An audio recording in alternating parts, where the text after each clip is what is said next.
suppose you're the new security guard? Well, if you are, then welcome aboard. I'm going to be leaving a message for you to help you get settled in on your new job and what to expect. I'm actually finishing up my night shift this week, and I'll be switched over to the day shift. So I guess you applied at the right time.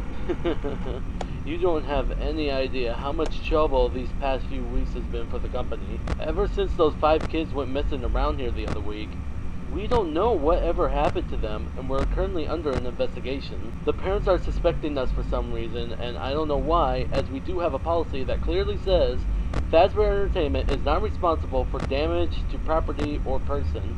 Upon discovery of damage or if death has occurred, a missing persons report will be filed within 90 days or as soon as property and premises have been thoroughly cleaned and bleached and the carpet have been replaced, and all that other stuff. Okay, I'm going on too much about the current state and policies. Let's get back on track. Anyways, as you probably know already, you'll be monitoring the building from 12 a.m. to 6 a.m. to ensure the safety of all property and equipment, as well as keeping an eye on the animatronic characters. What I mean by that is, for some reason, the characters tend to roam freely after hours.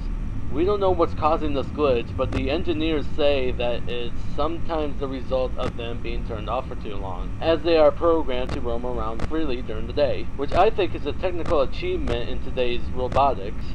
Anyways, make sure that they don't get too close to your office, because if they see you, they might mistake you for an endoskeleton without its costume on, and will try to stuff you into one. Now you're probably asking, how could be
I heard you made it out on your first night, and if you did, then congrats. Now, I won't be talking quite as long as last time since the animatronics tend to become more aggressive as the week progresses. There are some things that I forgot to mention, and some things I should give you an update on. Have you checked or noticed Camp 3 where Pirate's Cove is? Well, Foxy the Pirate Fox is in there, and he's a little more unique than the other characters as he becomes more active when the cameras remain off enough. Now, I don't think the hiding under the desk technique will work on him. If he ventures far out of his cove, then try to stare at him for as long as possible, and that should make him go back into his cove, as he doesn't like being watched. I guess it creates some kind of system restart within his servos or something. I don't know. Anyways, I guess by now you've noticed those golden animatronics on their own separate stage in Can 2. Those are from the older restaurants known as Fredbear's Family Diner. I'm not gonna go into detail about what happened over there, but it was shut down and the animatronics were sent back here. At first the manager was reluctant to repurchase them, but we were able to convince him to bring back something special. Interestingly, the Spring Bonnie animatronic actually went missing a couple days ago and wasn't found until the week before. We found it lying around in the workroom, and we assumed that somebody was in a hurry after their shift and forgot to switch the character back to animatronic mode and return it to the stage. Weird, huh? Anyways, that's all I got for now. Have a good night, and I'll talk to you soon.